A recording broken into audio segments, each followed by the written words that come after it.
अस्सलाम वालेकुम first year बेटे। Open your physics book. First law of thermodynamics हमने स्टार्ट किया हुआ था।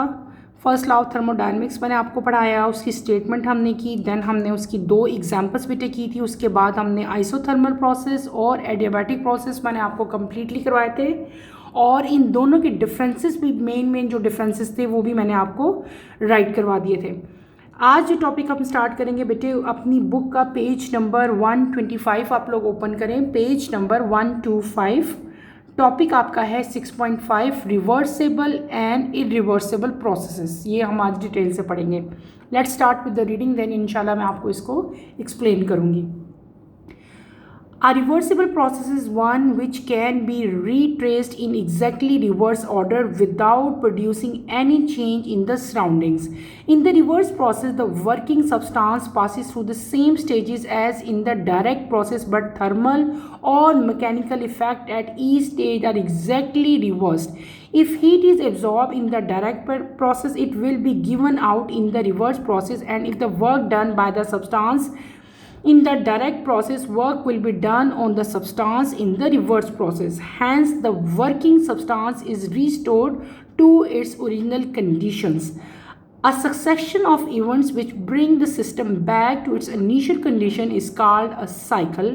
A reversible cycle is one in which all the changes are reversible.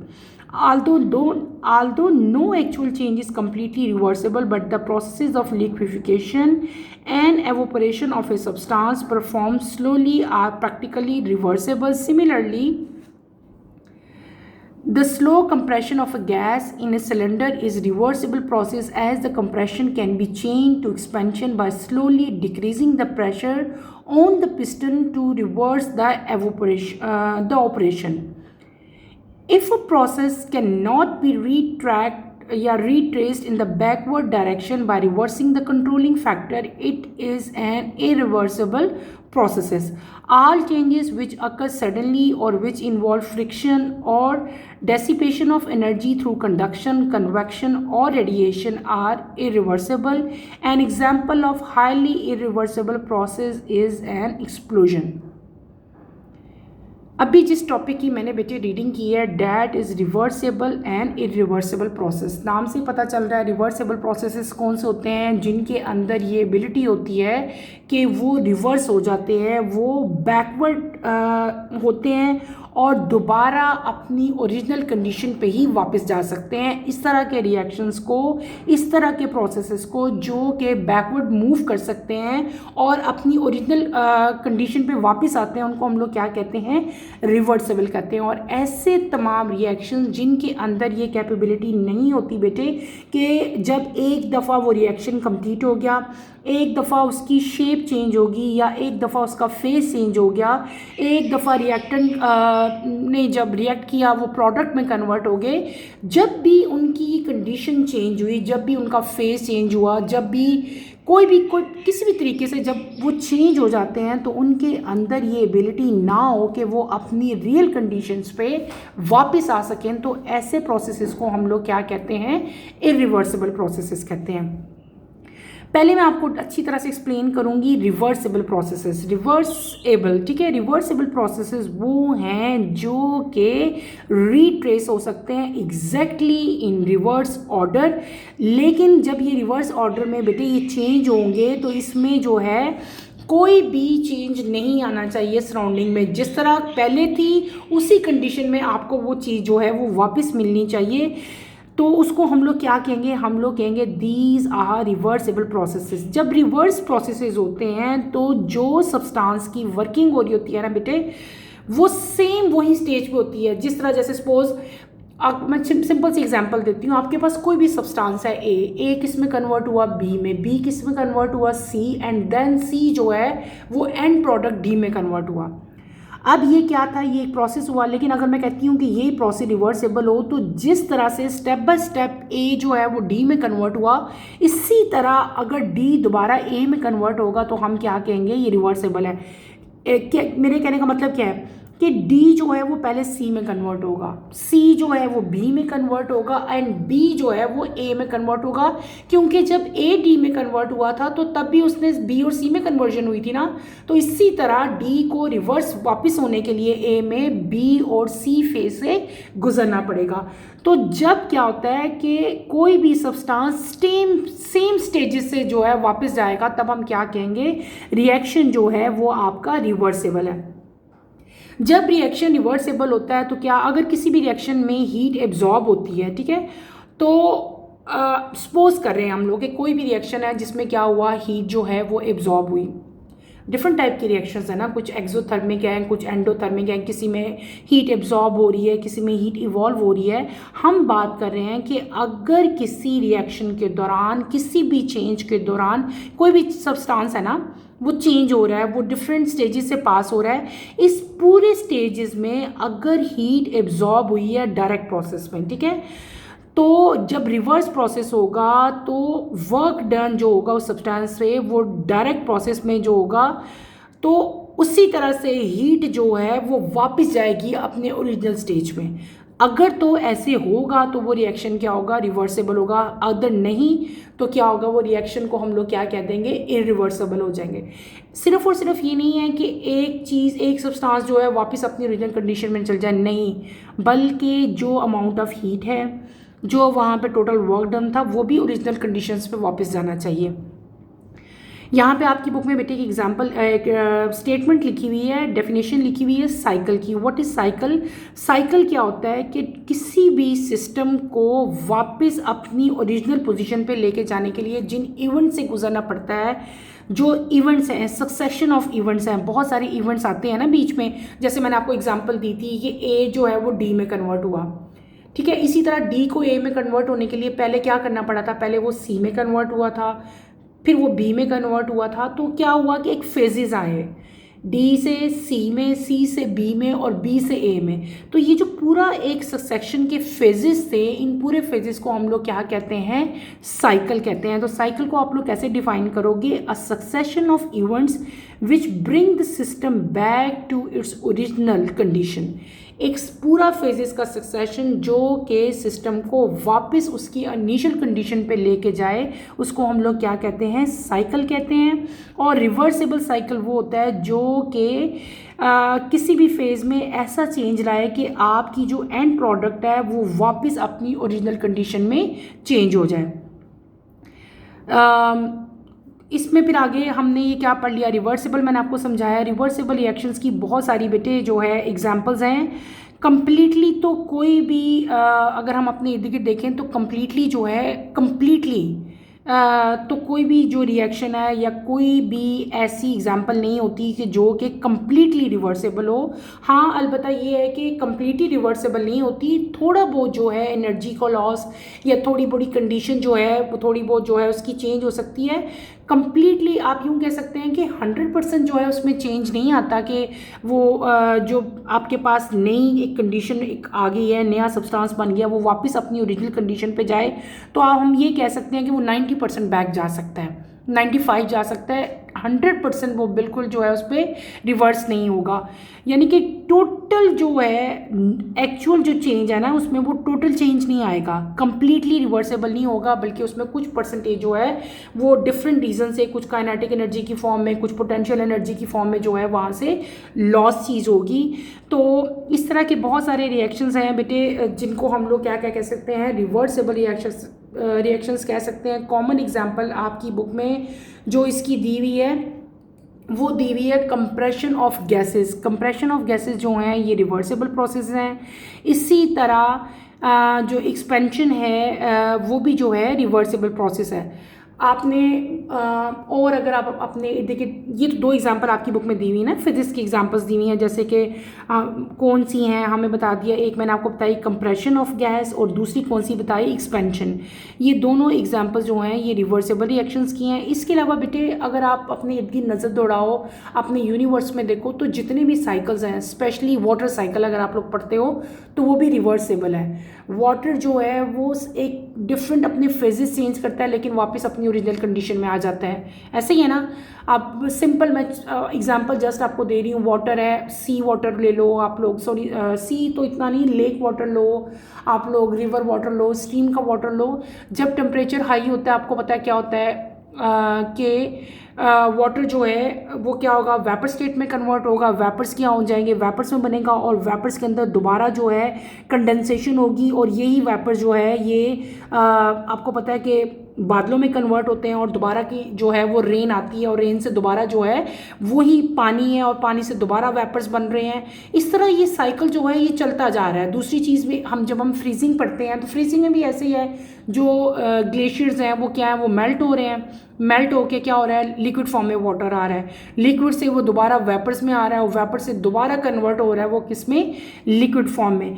तो वाटर भी जो है वो क्या हो रहा है, रिवर्स हो रहा है। लेकिन इस पूरे रिवर्सेबल प्रोसेस में क्या हो रहा है कि वाटर की जो 100% जो उसकी ओरिजिनल कंडीशन थी बेटे वो उस पर वापस नहीं आ रहा, समवट उसमें कुछ ना कुछ एनर्जी लॉस हो जाता है, डिफरेंट टाइप के लिटिल बिट चेंजेस आते हैं, लेकिन कंप्लीटली वो अपनी ओरिजिनल फेज में वापस नहीं आता। हम इस तरह कह सकते हैं, जैसे मैंने आपको पहले एग्जांपल दी थी कि हम कहेंगे कि 90% जो है वो अपनी एक्चुअल फॉर्म में वापस आ रहा है। तो वाटर साइकिल भी जो है वो रिवर्सेबल प्रोसेस की जो है वो एक कॉमन एग्जाम्पल है। नेक्स्ट हम आते हैं इरिवर्सिबल प्रोसेस की तरफ।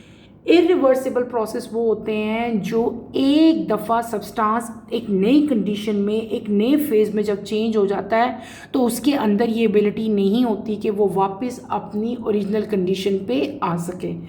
तो इसको आप कैसे डिफाइन करेंगे, if a process can not be retrace in the backward direction by reversing the controlling factor it is called irreversible process. आपकी बुक में इसकी डेफिनेशन लिखी हुई है, आपने वही डेफिनेशन याद करनी है। कोई भी प्रोसेस बेटे जो कि अब बैकवर्ड डायरेक्शन में रीट्रेस नहीं हो सके, अगर हम उसके फैक्टर्स को भी कंट्रोल कर लें तो ऐसे प्रोसेस को हम लोग क्या कहते हैं, इरिवर्सिबल प्रोसेस कहते हैं। ये इस तरह के प्रोसेस ऐसे होते हैं जो वापस जो है अपनी कंडीशंस पे, अपनी नॉर्मल जो उनकी पहले प्रोसेस से पहले जो उनकी कंडीशन थी, प्रोसेस से पहले जो उनकी शेप थी उस पर वापस नहीं आते। कॉमन एग्जांपल आपकी बुक में जो इसकी दी हुई है, that is process of explosion, ठीक है, जो बम्बार्डमेंट होती है।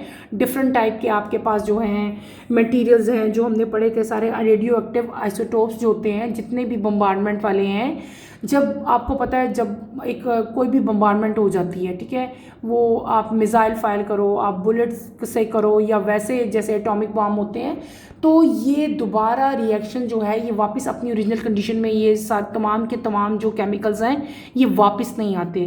तो इस तरह के प्रोसेसेस को, इस तरह के सब्सटेंस को जो अपनी ओरिजिनल कंडीशन में वापस नहीं आते, उनको हम लोग क्या कहते हैं, इरिवर्सिबल प्रोसेस कहते हैं। कॉमन एग्जांपल इसकी क्या है, एक्सप्लोजन, यानी कि जो धमाके मैंने अभी आपको बताया है, जो एटॉमिक बॉम्ब है या किसी और तरह के एक्सप्लोजन जो भी हैं, वो तमाम के तमाम जो हैं बेटे इरिवर्सिबल प्रोसेस हैं। क्लियर हो गए।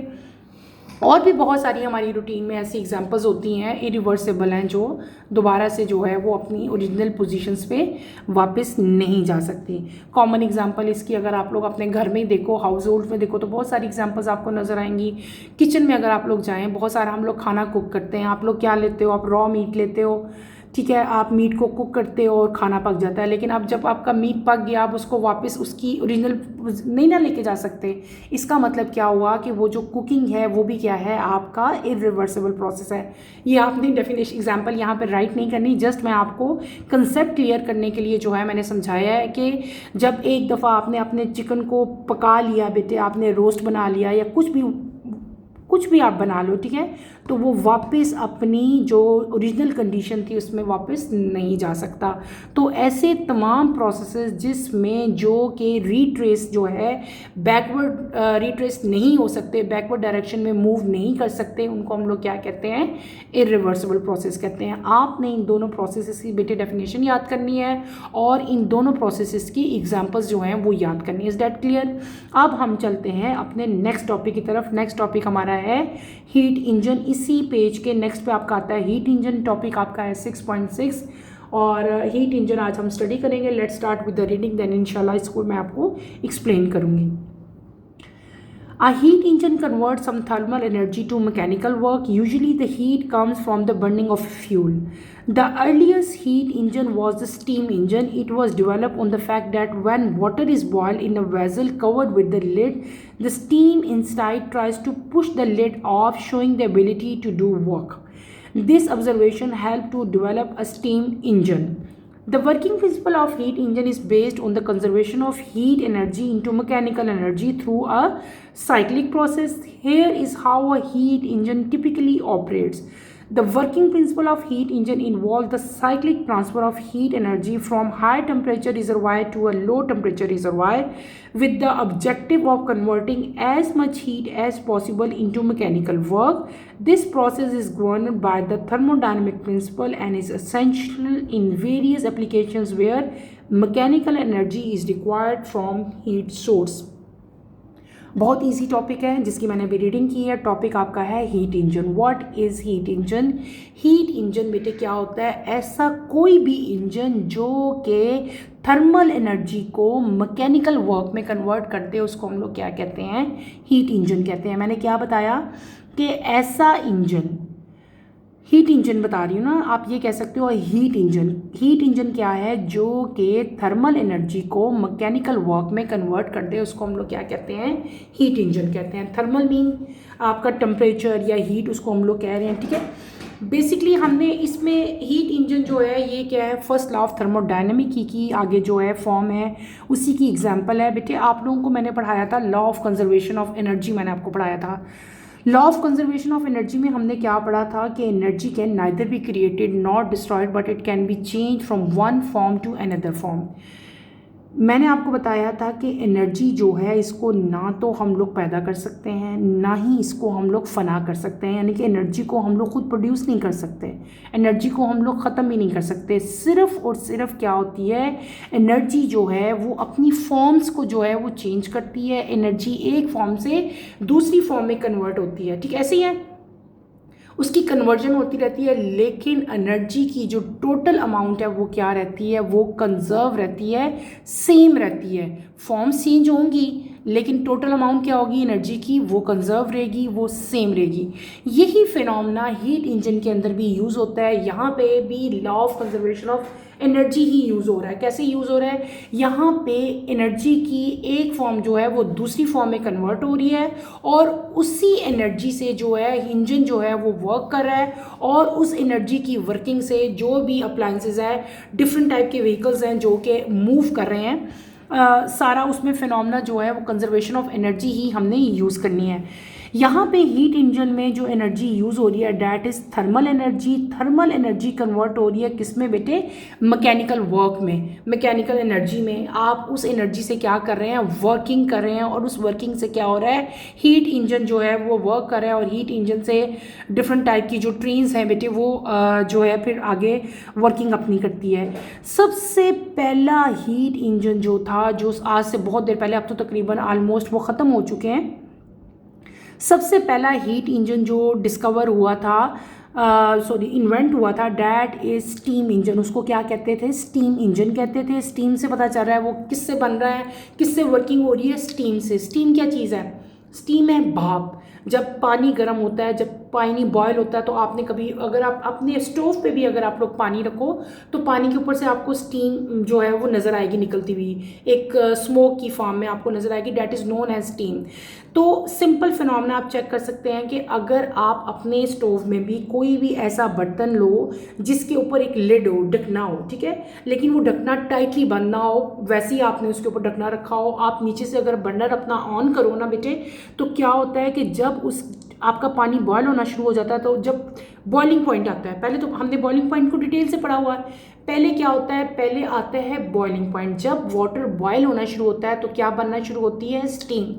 जब स्टीम बनना शुरू होती है तो आपने नोट करना है कि वो स्टीम क्या करेगी? वो स्टीम अंदर से ट्राई करेगी कि वो लिड को ऑफ कर दे, लिड को उतार दे. स्टीम जब बनना शुरू होती है तो आपका लिड जो है, जो जो कवर दिया हुआ था आपने अपने वेसल के ऊपर या कंटेनर के ऊपर, वो क्या करना शुरू कर देता है, वो मूव करना शुरू होता है। आपको फील होना शुरू हो जाएगा कि आपका जो ढकना है, जो आपने वेसल के ऊपर ढक्कन दिया हुआ था, वो क्या होना शुरू हो जाएगा, वो मूव करना शुरू हो जाएगा।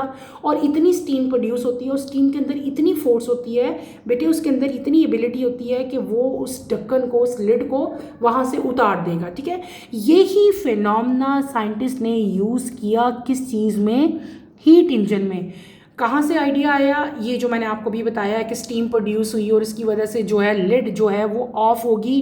इसका मतलब था कि उस स्टीम के अंदर एबिलिटी थी क्या करने की, काम करने की।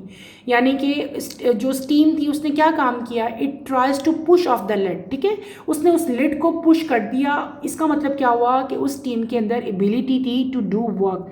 इस ऑब्जर्वेशन ने, हमने ऑब्जर्व किया ना, साइंटिस्ट ने ऑब्जर्वेशन थी उनकी, उन्होंने मुशाहिदा किया कि इस टीम से हम लोग जो है बड़े स्केल पे भी काम करवा सकते हैं। ये तो छोटे से एक स्केल पे आपने जस्ट बर्नर पे थोड़ा सा पानी गर्म किया और हमने देखा कि स्टीम से क्या हुआ कि लिड जो है वो ऑफ होगी। इसी ऑब्जर्वेशन को आगे लेके जो है वो साइंटिस्ट चले और यही चीज़ जो थी आगे चल के किस में कन्वर्ट होगी बेटे, हीट इंजन में कन्वर्ट होगी।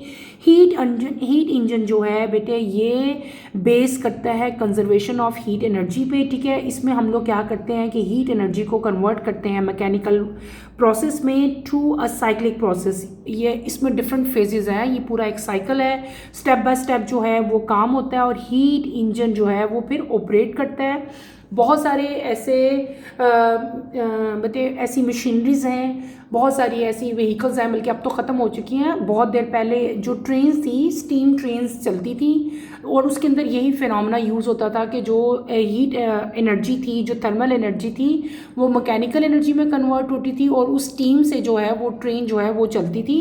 और उस ट्रेन को हम लोग क्या कहते थे, उसके अंदर जो इंजन यूज़ होता था that is known as steam engine. ठीक है, तो स्टीम इंजन जो है उसके अंदर साइक्लिक ट्रांसफ़र होती थी किसकी, heat energy from high temperature reservoir to low temperature reservoir. और उसमें जो है हीट एनर्जी को हम लोग किसमें कन्वर्ट करते थे, मैकेनिकल वर्क में।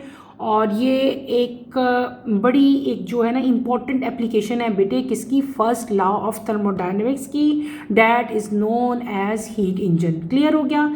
हीट इंजन में जो वर्किंग प्रिंसिपल है वो क्या था, दोबारा बता देती हूँ। जो हीट इंजन में वर्किंग प्रिंसिपल है that involve cyclic transfer of heat energy from high temperature reservoir to low temperature reservoir. यानी कि जहाँ पे पानी बॉयल हो रहा है वो क्या है, हाई टेम्परेचर रिजर्वायर है, वो सराउंडिंग में जा रही है स्टीम, तो कहाँ जा रही है, लो टेम्परेचर में। ठीक है, तो यही ऑब्जेक्टिव था जिससे जो है हमने क्या किया, हीट को कन्वर्ट किया मैकेनिकल वर्क में। तो ये आपका छोटा सा टॉपिक था that is known as heat engine. इसको आपने अच्छी तरह से जो है वो लर्न करना है और आपका अगर क्वेश्चन आता है तो आपने इसको राइट करना है। अब हमारा क्या हो गया बेटे, फर्स्ट लॉ ऑफ थर्मोडायनेमिक्स हमारा कंप्लीट हो गया। फर्स्ट लॉ ऑफ थर्मोडायनेमिक्स में हमने पढ़ा था कि Q is equals to delta U plus W। Q क्या थी, आपकी हीट थी, U क्या था, आपकी इंटरनल एनर्जी थी, W क्या था, आपका टोटल वर्क डन था। यानी कि बेटे जो हीट है वो किसके इक्वल होती है, वो होती है internal energy, change in internal energy plus work done की इक्वल होती है। उसके बाद हमने फर्स्ट लॉ ऑफ थर्मोडायनेमिक्स की स्टेटमेंट की, उसकी एग्जांपल्स की, फिर हमने बताया कि फर्स्ट लॉ ऑफ थर्मोडायनेमिक्स में दो प्रोसेसेस इन्वॉल्व थे, एक था आइसोथर्मल और एक कौन सा था आपके पास, एडियाबैटिक। आइसोथर्मल में हम क्या करते थे कि टेम्परेचर को जो है वो कांस्टेंट लेते थे और एडियाबैटिक प्रोसेस में हमने क्या कहा था कि ये वो प्रोसेस है जिसमें ना तो हीट एंटर होती है और ना ही हीट जो है वो सिस्टम से लीव करती है। और आज के टॉपिक में मैंने फिर आपको बताया कि इसमें जो फर्स्ट लॉ ऑफ थर्मोडायनेमिक में इसमें दो तरह के प्रोसेसेस जो हैं इन्वॉल्व होते हैं, एक है रिवर्सेबल और एक कौन से हैं, इरिवर्सेबल। ये आपने याद करने हैं, दोनों की मैंने आपको एग्जाम्पल्स भी दी और दोनों की डेफिनेशंस भी जो है मैंने आपको बताई कि इनकी डेफिनेशंस क्या हैं। उसके बाद हमने जो है नेक्स्ट टॉपिक पढ़ा that is known as heat engine. Heat engine जो है वो भी मैंने आपको अच्छी तरह से डिटेल में पढ़ाया। नेक्स्ट टॉपिक जो है आप लोगों का that is second law of thermodynamics. First हमने कंप्लीट कर लिया, अब हम क्या स्टार्ट करेंगे, हम करेंगे सेकेंड लॉ ऑफ थर्मोडायनेमिक्स। ठीक है, छोटा सा ही है, मेरे ख्याल से आज के टॉपिक में कवर हो जाएगा। चलें इसको मैं आपको पढ़ाती हूँ। बाकी इंशाल्लाह इसको फर्दर हम जो है नेक्स्ट लेक्चर में कवर करेंगे। Second law of thermodynamics. First law of thermodynamics tells us that the heat energy can be converted into equivalent amount of work, but it is silent about the condition under which that conservation take place. The second law of thermodynamics is concerned with the circumstances in which heat can be converted into work and direction of flow of heat. Before initiating the discussion on formal statement of the second law of thermodynamics, let us analyze briefly the factual operation of an engine. The engine or the system absorb a quantity of heat Q1 from the heat source at temperature T1.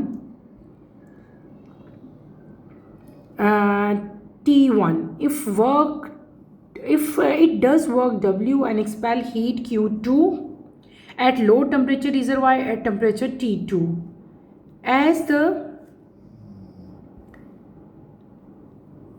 As the working substance goes through a cyclic process in which a substance eventually returns to its initial state, the change in internal energy is zero. Hence, for the first law of thermodynamics, net work done should be equal to net heat absorbed, that is, W is equals to Q minus Q2. In practice, the petrol engine of a motor car exerts heat from the burning fuel and convert a fraction of this energy to mechanical work. Energy or work and expel the rest of the atmosphere. It has been observed that petrol engine convert roughly 25% and diesel engine 35 to 40% available heat energy into work. बेटे हमने अभी मैंने आप लोगों को एक चीज़ पढ़ाई थी that is known as heat engine पढ़ाया था, उसी की आगे फर्दर एक्सप्लेनेशन है वो भी हम कर लेते हैं। सेकेंड लॉ उसके बाद आपका आता है फर्स्ट लॉ ऑफ थर्मोडायनेमिक्स जो है वो हमें बता रहा था कि हीट एनर्जी को हम लोग किस तरह जो है वर्क में कन्वर्ट कर सकते हैं, ठीक है। लेकिन जो मेन चीज़ जो उसकी एक मिसिंग थी फर्स्ट लॉ ऑफ थर्मोडायनेमिक्स में वो क्या था कि उसने हमें कंडीशंस नहीं बताई थी कि किन कंडीशंस के अंडर जो है ये कन्वर्जन होती है, ठीक है। तो सेकेंड लॉ ऑफ थर्मोडायनेमिक्स जो है उसमें हम लोग उन कंडीशंस के बारे में भी जो है डिटेल से पढ़ेंगे कि वो कौन सी कंडीशंस हैं जिन कंडीशंस में जो हीट एनर्जी है बेटे वो वर्क डन में कन्वर्ट होती है, ठीक है। ये फर्स्ट लॉ ऑफ थर्मोडायनेमिक्स में नहीं थी और अब सेकंड लॉ ऑफ थर्मोडायनेमिक्स में हमें पता चलेगा कि वो कंडीशंस कौन सी हैं। बेटे अभी हमने क्या पढ़ा था, हमने पढ़ा था हीट इंजन, ठीक है। हीट इंजन को ब्रीफली आगे जो है आपको एक उसका जो है पूरा ऑपरेशन जो है वो बताया गया है कि जो इंजन है वो क्या करता है, वो करता है अमाउंट ऑफ हीट को एब्जॉर्ब, और जो amount of heat engine absorb करा है डैट इज़ Q1। यहाँ पे अगर आप लोग देखो ये आपका हॉट रिजर्वायर है, उसका टेम्परेचर क्या दिया हुआ है T1। इस डायग्राम की तरफ आप लोग अगर गौर करो तो this is your hot reservoir, इसका टेम्परेचर T1 है और जो हीट है डैट इज जो क्वांटिटी ऑफ हीट है वो क्या है Q1 है, ठीक है। और अगर यहाँ पे वर्क डन होगा तो वर्क डन जो है जब होता है तो जो अमाउंट ऑफ हीट एक्सपेल होगी वो कौन सी होगी, that is known as Q2। और वो मैंने आपको बताया था कि हीट एनर्जी जो है हम जब हीट इंजन पढ़ा था तो मैंने आपको बताया था कि वहाँ पे साइक्लिक ट्रांसफ़र होती है हीट एनर्जी की हाई टेम्परेचर से लो टेम्परेचर पे। तो इस डायग्राम में अगर आप देखो तो ये हॉट रिजर्वायर है जिसको हमने T1 कह दिया, हीट यहाँ पे क्या थी Q1। ये कहाँ पे, ये हीट इंजन है। अब ये Q1 जो है ये कहाँ ट्रांसफ़र हो रही है बेटे, ये ट्रांसफ़र हो रही है जहाँ पे टेम्परेचर कम है, यानी कि वो कोल्ड रिजर्वायर है, उसको हमने क्या नाम दे दिया, T2 का नाम दे दिया। Q1 कहाँ कन्वर्ट होकर जा रही है, T2 में। और यही मेन प्रिंसिपल था, मेन साइक्लिक ट्रांसफ़र थी किसकी, हीट इंजन की, from high temperature reservoir to low temperature reservoir, ठीक है। और इस केस में टोटल जो वर्क डन जो हो रहा था वो क्या था, हमने बताया था ना कि यहाँ पे वर्क डन होता है, तो वर्क डन जो है इस पूरे साइक्लिक में जो टोटल इंटरनल एनर्जी जो डेल्टा U जो हम पढ़ के आए थे फर्स्ट लॉ ऑफ थर्मोडायनेमिक्स में, टोटल एनर्जी जो है इंटरनल एनर्जी वो क्या हो जाएगी, वो आपकी ज़ीरो हो जाएगी। और अकॉर्डिंग टू फर्स्ट लॉ अगर जो है इंटरनल एनर्जी ज़ीरो है तो टोटल वर्क डन जो है वो यहाँ पे किसके इक्वल हो जाएगा, हीट इंजन का जो टोटल वर्क डन है बेटे वो किसके इक्वल होगा, that is equal to net heat absorb. जितनी हीट एब्जॉर्ब होती है वो किसके इक्वल होती है, वो होती है टोटल वर्क डन के इक्वल। इसको हम लोग कैसे लिख सकते हैं, W is equals to Q1 minus Q2। अभी आपने यहाँ पे Q1 और Q2 पढ़ा है ना, ये Q1 और ये Q2, Q1 प्लस Q2 जो है वो किसके इक्वल होते हैं, वो होते हैं टोटल वर्क डन के इक्वल। ये पूरा का पूरा जो है ये आपका हीट इंजन है। अगर आपका हीट इंजन आता है तो आपने सिर्फ यहाँ तक नहीं लिखना, बल्कि आगे हीट इंजन की पूरी वर्किंग भी जो है वो भी बतानी है। इन द एंड आपको जो है आपको एक कॉमन एग्जांपल दी हुई है जो डेली लाइफ में आपको दी हुई है पेट्रोल इंजन की। हमारी जितनी भी आजकल जो भी गाड़ियाँ चल रही हैं उनमें सब में क्या है, पेट्रोल इंजन है, स्टीम इंजन नहीं है। पेट्रोल इंजन में भी कार क्या करती है, कार जो है एक्सट्रैक्ट करती है हीट। कहाँ से हीट एक्सट्रैक्ट करती है बेटे, वो कहाँ से हीट लगती है, जो कार्स हैं जब चल रही हैं तो वो पेट्रोल से, यानी कि जो डीजल है या जो पेट्रोल है गाड़ियों के अंदर, जब वो फ्यूल बर्न होता है तो उसकी बर्निंग से आपका जो मोटर कार है वो क्या करती है, हीट एक्सट्रैक्ट करती है और उसको कन्वर्ट करती है किस में, मैकेनिकल वर्क में। और मैकेनिकल वर्क से फिर आपका इंजन जो है वो चलता है, आपकी गाड़ी जो है वो मूव करती है, और बाकी जो है वो क्या करता है, रेस्ट ऑफ जो है वो एटमॉस्फेयर में एक्सपेल कर देता है। ठीक है। और इस दो यहाँ पे परसेंटेज बताई हुई है कि जो पेट्रोल इंजन है वो 25% और जो डीजल है वो 35 to 40% जो है अवेलेबल हीट जो है वो वर्क में जो है वो कन्वर्ट करता है। तो ये हमने हीट इंजन जो है कंप्लीट कर लिया। इंशाल्लाह कमिंग लेक्चर में मैं आपको सेकंड लॉ ऑफ थर्मोडायनेमिक्स जो है वो स्टार्ट करवाऊंगी यहाँ से बेटे। The second law of thermodynamics जो है ये हम लोग कमिंग लेक्चर में पढ़ेंगे। आज के लिए बेटे इतना ही काफ़ी है। आज के टॉपिक में मैंने आपको जो है हीट इंजन भी जो है वो कंप्लीट करवा दिया है। हीट इंजन को जो है आपने अच्छी तरह से स्टडी करना है। अगर इसमें कोई प्रॉब्लम होती है, कोई डिफ़िकल्टी होती है तो feel free to ask any question बेटे। यहीं पर अपना टॉपिक मैं ख़त्म करूँगी। यहाँ पे बेटे एक और एग्जाम्पल भी आपको दी। Do you know the steam engine is a thermodynamical system. तो हमने यही अभी स्टडी किया है बेटे। फर्स्ट लॉ ऑफ थर्मोडायनामिक्स की एग्जाम्पल है हीट इंजन, यही हमने स्टडी की है। और ये जो आपको डायग्राम नज़र आ रही है ये स्टीम इंजन है। This is known as steam engine. Steam ही से जो है ये इंजन मूव करता था, और ये बहुत आज से पहले जो है ट्रेन्स में जो है ये इंजन यूज़ किया जाता था, जिसकी वजह से ट्रेन जो है वो मूव करती थी।